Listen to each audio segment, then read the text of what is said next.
At that moment, the sound of hooves could be heard outside the door. Just as Muyang was about to go out and investigate, he was struck by a hidden arrow that pierced through, and a group of Imperial guards stormed in. These were the reinforcements ordered by Zhou Hakzhou, whom Cho Biampal had gone to fetch. They took away the injured Zhou Hakzhou and, while Muyang was wounded, a knife was plunged into his abdomen. Despite his injuries, Muyang still wanted to continue the pursuit but was pierced by more hidden arrows shot from outside the window, leaving him severely injured and collapsing to the ground. His last hope was that Xiaobai would go to Hanxiang with Cho Biampal and investigate the truth while protecting his wife, who was imprisoned in the palace. Xiaobai promised him, and with his last breath, Muyang crawled into the nearby woods. At that moment, the Crown Prince arrived just in time. Little did they know that this would be their final meeting under such circumstances. Muyang expressed his apologies to the Crown Prince and pleaded for him to save his wife. He also shared Xiaobai's suspicions about the hidden truth behind the queen's pregnancy before succumbing to his deep-seated resentment. Meanwhile, inside the palace, his wife was in labor, and with her last ounce of strength, she finally gave birth to a baby boy. This baby boy would also be used by the queen. Soon, Xiaobai and the others returned to Hanxiang under the escort of the Imperial Guards. However, Zhou Hakzhou's condition was deteriorating, and neither medicine nor acupuncture seemed to have any effect on him. Cho Biampal pleaded with Xiaobai to find a way to save him, recalling that the zombies had a strong aversion to water, even avoiding shallow rivers in the valleys. Xiaobai speculated that water might temporarily alleviate Zhou Hakzhou's symptoms. Together, they submerged Zhou Hakzhou into the water. However, when Zhou Hakzhou's wound came into contact with the water, he resisted fiercely. After struggling for a moment, he fell unconscious again, confirming Xiaobai's suspicion. With a bold decision, Xiaobai pressed Zhou Hakzhou into the water. Cho Biampal, who was standing nearby, thought she was trying to kill him and immediately called for help. But something unexpected happened in the water. The wound on Zhou Hakzhou's body began to heal rapidly. Within moments, several insects emerged from the wound, clearly carriers of the zombie virus. Meanwhile, outside the queen's private quarters, a group of people was dealing with the women who had not yet given birth. Although the queen no longer needed them, the situation was being handled. At that moment, the Crown Prince and his men arrived, quickly subduing the queen's guards. Witnessing the brutal killings and the preparation to bury the pregnant women in a pit, the Crown Prince realized the extent of his stepmother's cruelty. From a nearby room, they heard a woman's screams and rushed in. They swiftly overpowered a burly man who was about to strangle the woman, and it turned out to be Muyang's wife whom they had saved. Meanwhile, news of the queen giving birth spread within the palace. All the ministers who supported the queen displayed expressions of joy, kneeling both inside and outside the queen's chambers to show their loyalty. It was then that the Crown Prince realized that the reason the queen had captured so many pregnant women was to use them as surrogates. The next day, Zhou Hakzhou regained consciousness and resumed his killing spree. He captured all the families of the Imperial Guards who had sided with the Crown Prince, planning to publicly execute them the day after tomorrow. Among those captured was the magistrate whom they had asked to investigate before. At the same time, Xiaobai, who had gone out to buy medicine, unintentionally encountered Yangshin. Yangshin took her to a secluded academy outside the city where everyone had gathered to draw attention away from themselves. They had already rescued Muyang's wife, but she was now weak due to childbirth. She was suffering from a high fever and pleaded with Xiaobai to save her. Under Xiaobai's treatment, the woman's life was temporarily out of danger, but her mental state was not good. She told Xiaobai that her child had been taken away. Xiaobai knew that it was the queen's doing and explained the properties of the resurrection plant to the Crown Prince. The plant itself didn't turn people into zombies, but it carried special insect eggs on its surface. Once these insects entered the human body, they would resurrect and control the person's behavior. However, Xiaobai hadn't found a solution yet. To avoid exposing the whereabouts of the Crown Prince and the others, Xiaobai had to temporarily return to Zhou Hakzhou's side. The next day, Zhou Hakzhou took Xiaobai with him to the queen's chamber. Although Zhou Hakzhou and the queen were father and daughter, their relationship had long been strained. Now he doubted the truth of the queen's pregnancy and asked Xiaobai to examine her pulse. Despite the queen's repeated avoidance, she couldn't resist her father's persistence. So, Xiaobai took her pulse and discovered that the queen had not given birth. While Zhou Hakzhou was power-hungry, he had his own principles. That means the person who ascends to the throne must have royal blood. Zhou Hakzhou plans to support the emperor's younger brother, Prince Wusong, to take the throne and kill everyone who knows about the queen's false pregnancy. the queen will spend the rest of her life in exile in the cold palace. After saying all this, Cho Hakjo prepares to leave. However, before taking a few steps, he coughs up blood and collapses to the ground. Cho Hakjo, who had schemed his entire life, never expected to die by the hands of his own daughter's plot. With Cho Hakjo's death, all the power in the country will fall into the hands of the queen. She takes Seobai to a dungeon where zombies are kept, and they are highly infectious. It is clear that the queen has a bigger conspiracy at play. Seeing that tomorrow is the day to order the execution of the families of the imperial guards who follow the crown prince, they must come up with a solution quickly. On the other side, Cho Byung-pal, after completing Jo Hakjo's funeral, is summoned to the palace by the queen, as they are the only remaining bloodline of the Cho family. The queen appoints Cho Byung-pal as the new magistrate. Cho Byung-pal immediately bows in gratitude and asks the queen about Seobai's whereabouts. However, his limited intelligence is quickly dismissed by the queen.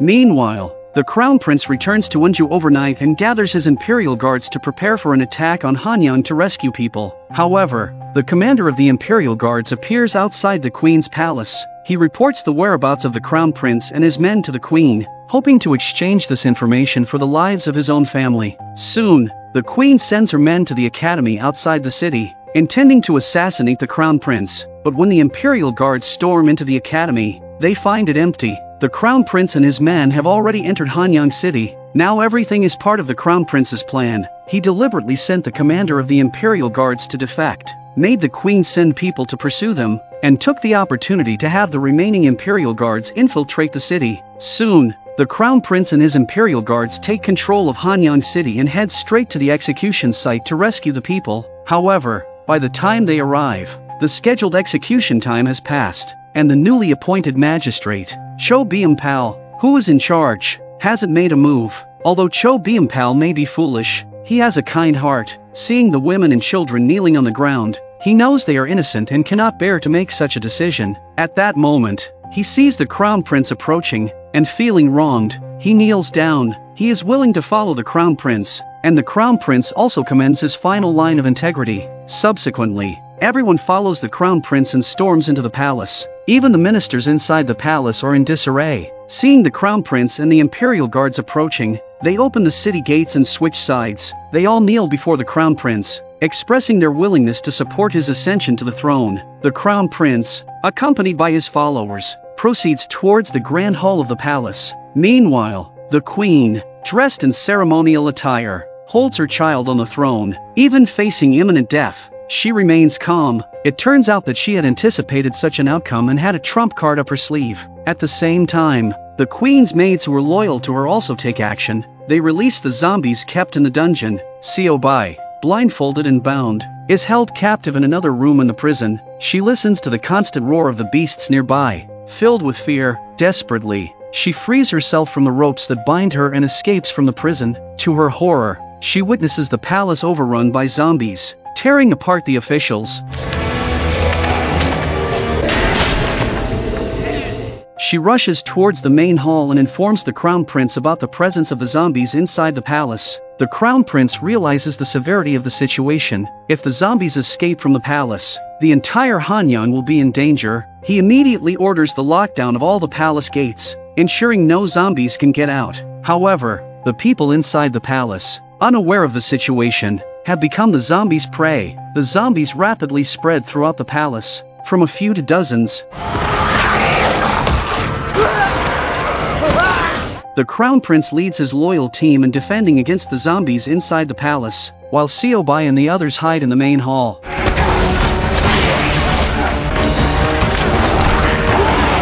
All of them have become skilled in killing zombies. However, the number of zombies keeps growing, overwhelming them. They can only fight and run at the same time.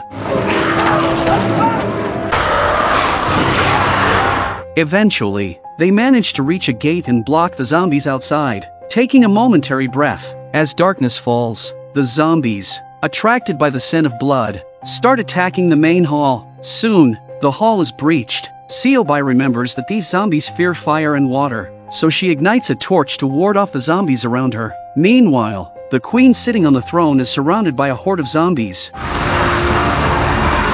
Seobai, overwhelmed and preoccupied, hears the cry of a baby nearby. Immediately, She drives away the zombies around her and moves towards the direction of the baby. She picks up the infant and then sets fire to nearby clothing, draping it over herself as she charges towards the exit.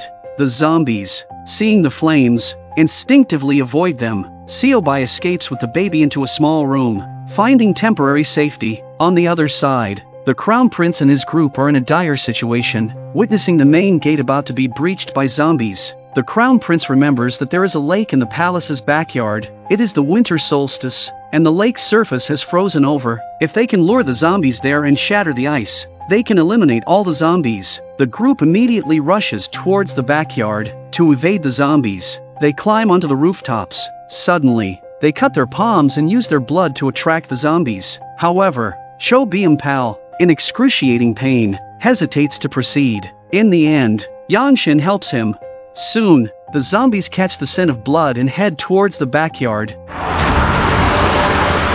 The group successfully reaches the frozen lake. With the zombie horde closing in on them, the Crown Prince orders everyone to take up their firearms and start attacking the ice. However, despite firing multiple shots, the ice remains intact due to its thickness. By this time, the zombies are already upon them, forcing them to engage in close combat. However, the number of zombies far exceeds their own.